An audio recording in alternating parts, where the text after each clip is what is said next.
What is going on, Pats Nation? It's your boy Patriots Global back here with another video. And today we are going to be talking about some of my favorite prospects that the Patriots could target on day 2 of the NFL draft. As we know, day 1 did just wrap up, and today is going to be rounds 2 and 3. A lot of surprising players that were selected in the first round. And then there was a lot of surprising players that didn't get selected on day 1 and are going to be falling here on day 2.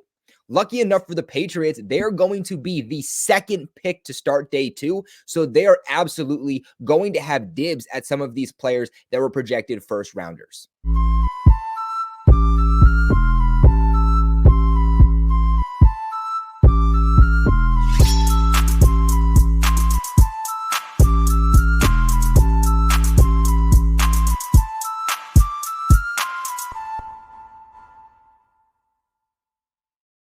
The AFC East is going to be taking over to start the second round and the second day because obviously the Buffalo Bills making a last-minute trade with the Carolina Panthers. So they're going to start the day, followed up by the New England Patriots. And let's just hop into my first guy. So this is going to be in really no specific order. It's not of high preference and low preference. It's just at random. So my first one is going to be Cooper DeJean. And a lot of you are probably going to say, Patriots Global, you want to use that valuable second round pick on a defensive player.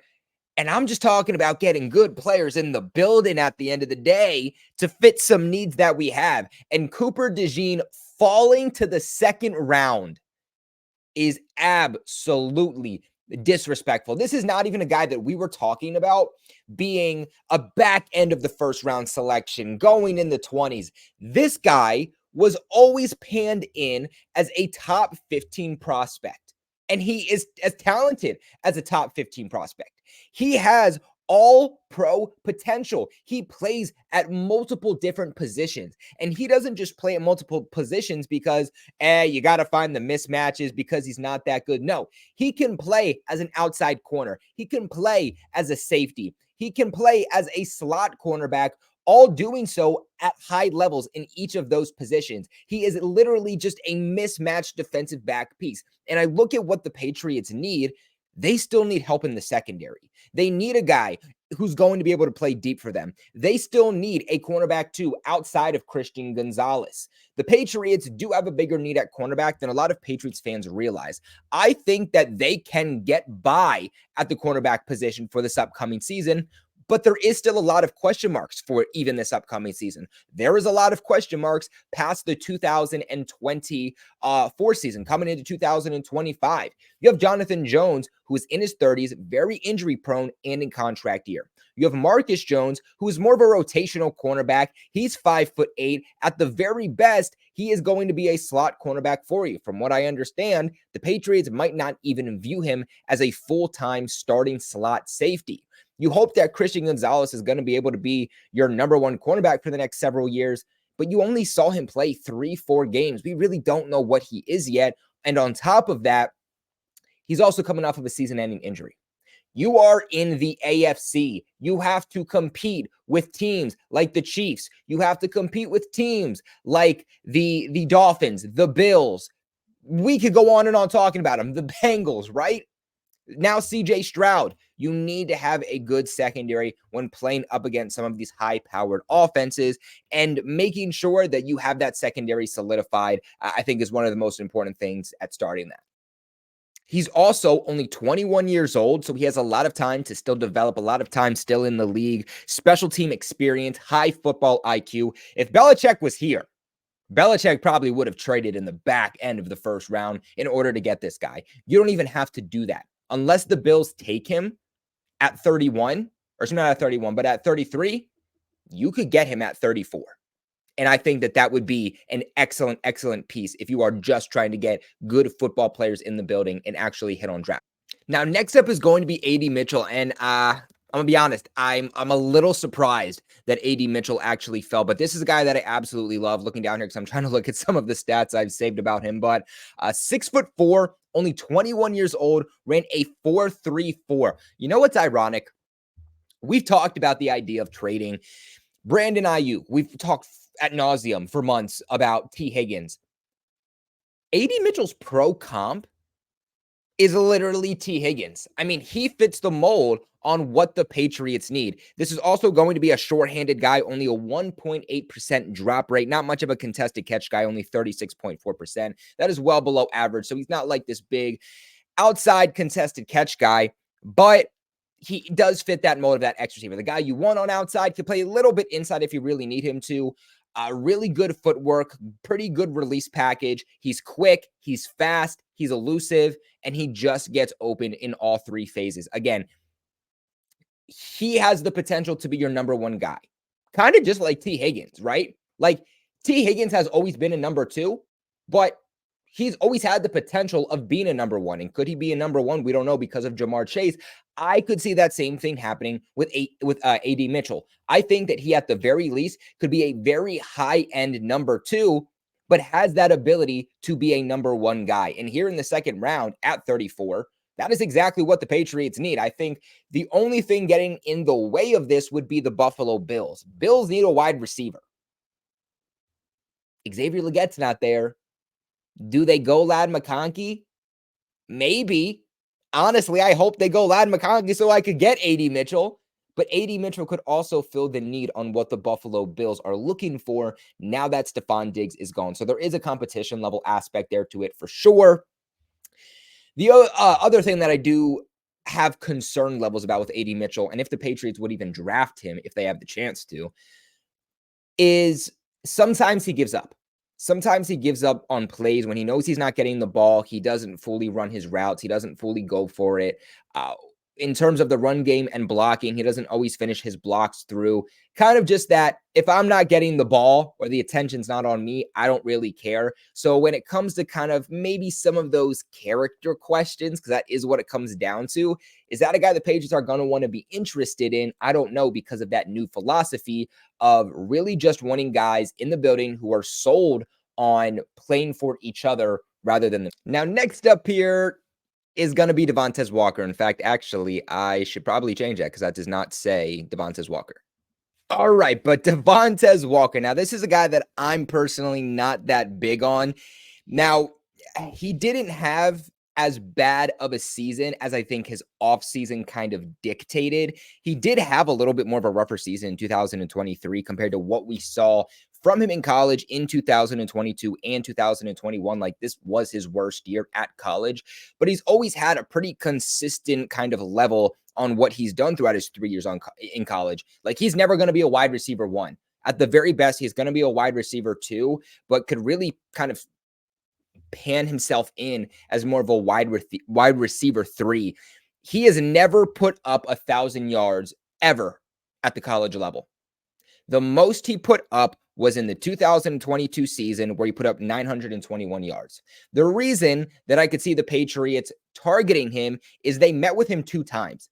There is only one other receiver that the Patriots met with twice during the draft process, and that was Xavier Legette, who went 32 to the Carolina Panthers. So clearly there is a level of interest, and because they got Drake Maye, baby, they might be looking to add Drake Maye with a young rookie wide receiver, rookie quarterback, rookie wide receiver duo. We've seen it before. I'm a big fan of it, but also making that young wide receiver being a guy that the quarterback already has chemistry with, because there definitely is value in that. But like I said, Walker had a really, really disappointing Senior Bowl. He was a guy that heading into the offseason I was really excited to see, because I was much higher on him. Didn't exactly test out very well at the combine either, but 6'2", 200 pounds. Kind of fits that mold, again, on what the Patriots need on like this bigger outside receiver. 6.8% drop rate. Had 3 total drops this past season. Not terrible, but also definitely could be better. Put up a 58.8% contested catch rate. A little bit of a slower guy, a little bit of a more sluggish guy. Not very good against man either. And I do want a wide receiver who is going to be able to get open against press man, because that has been an issue for these receivers here in New England for a long time now. His grade against man was 54.8.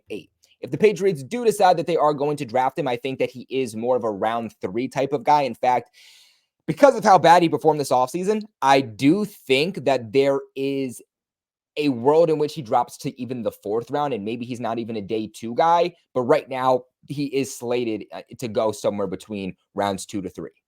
Now, next up here, we got offensive tackle Kingsley Su Matia. It was a lot to type, didn't fit, so we just put Su Matia.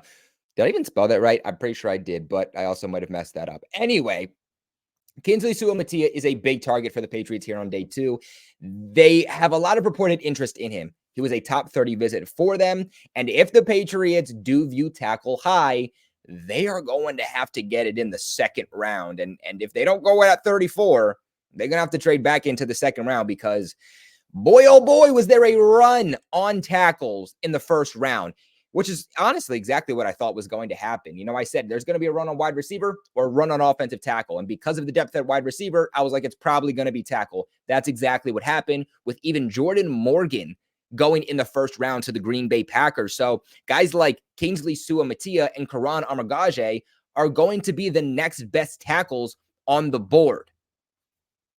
Again, after those guys, after like the next 3-4 offensive tackles, there's a pretty big dip. So you're going to want to go get your guy, Kingsley Su Matia.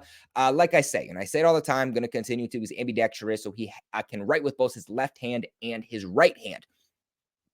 Because of that, he is also has versatility playing left tackle and right tackle, saying that he is fully comfortable playing both. He played 687 snaps at right tackle in 2022, 11 snaps at left tackle in 2021, but this past season followed that up, playing 644 snaps at left tackle. Definitely a more developmental guy, but 6'6", 315 pounds. I think one of his bigger issues is hand placement, and the Patriots have the offensive line coaches in place to be able to work with some of those issues. Really good pass blocker, which makes you think he's probably more of a left tackle than a right tackle. 86.1 pass blocking grade this past year. Only allowed 2 sacks. In fact, only allowed 2 sacks throughout his 3 years in college. Not very good against the run, like at all. Like, you probably don't want to run behind him in his first year. Dude put up a run blocking grade of 52.9 in his first season. But like I said, offensive tackle, going to be important for the Pats. With the run on tackles, might have to go there at 34. Now, next up is going to be another offensive tackle in Patrick Paul. Now, again, you might like Karan Armagaj a little bit better. Armagaj is projected to be a second-round pick. Patrick Paul is currently projected to be a third-round pick, although honestly, with the run on tackles, I think Patrick Paul is probably going to be a second-round pick. Patriots also met with Patrick Paul. The reason I don't have Armagaj on here is because the Patriots never met with him. So they could still draft him, but I'm rolling more with guys that they have experience with and showed interest in. Patrick Paul is 6'7", 315 pounds. Dude is an absolute monster. Now, unlike Kingsley Su Matia, he doesn't have positional versatility. He is strictly a left tackle. That's where he's played in all 3 years of college. I mean, over 900 snaps there in 2021, over 900 snaps there in 2022, and then just over 700 there this past season. Allowed only 5 sacks throughout his 3 years in college. He's a little bit more well-rounded than Kingsley Su Matia. Also developed really well on a year-to-year basis too. I could honestly see some people or some teams seeing Patrick Paul a little bit higher than Kingsley Su Matia. Another guy who's much better as a pass blocker, 91.5 overall pass blocking grade this past season, but is a much better run blocker than Kingsley Su Matia is with a 69.4 overall run blocking grade. Again, just trying to protect your quarterback. And then the last guy that I'm going to talk about today, because there's a lot of guys I could talk about, but I don't want this video to be too long, and I want to keep it fairly realistic, is Javon Baker. I'm a big fan of the Patriots going offense within their first 3 picks. We'll see if they trade from 34, because obviously they didn't trade in the second, and then maybe they have multiple picks on day 2 and not just 2 picks, 1 in the second and 1 in the third. But let's say they go offensive tackle here with 34. In the third round, Javon Baker could be a guy that they do target if they miss out on trading for Brandon Ayuk, or they miss out on Alad McConkey, or they miss out on a couple of the other receivers that we talked about that they could draft in the second that are totally clearing my name right now. But Javon Baker is a big Patriots Global guy here in the third round. Another 6'1", 208-pound guy. He has some speed on the outside. In fact, let me actually take that back. I was thinking of someone totally different. I was thinking of Xavier Legette. Javon Baker is a guy who's going to be your outside perimeter receiver. Isn't a guy you're going to put in the slot, but doesn't have speed. He was in kind of that 5'4", 5'9" range in his 40-yard dash, but he's a little bit more of a technician. He runs a really good route tree, really good at the contested catch. In fact, his contested catch percentage this past season was 56.3. Biggest concern with him is, again, he's a little bit slow, a little bit sluggish. He's going to get down the field at a much slower rate than a lot of these other guys, like an Xavier Legette, like a Jalen Polk, but his drop rate is 10.3%, right? Once you reach that 10% mark, you start to get a little concerned, especially for a wide receiver when your job is ultimately first to catch the ball. Had 6 drops this past season, but I also believe that that is something that can be coached out. After every day of training camp, make him stay after practice and just catch 1,000 balls till ultimately he doesn't drop any of them. So this is going to be my list of targets for the Patriots on day 2. They could obviously go defense also. I think, looking at guys not just at the cornerback position, but looking at edge rushers is also very realistic. But I think after going Drake Maye, getting their quarterback, they are going to have their eyes set a little bit on continuing to build this offense. What are your guys' thoughts, though? What are your targets for day 2 of the draft? Make sure you guys let me know in the comment section below. Remember, you leave a big like on the video and, of course, subscribe to the channel for all of your New England Patriots news. Appreciate you guys so much for watching. Most importantly, though, never forget, go Pats.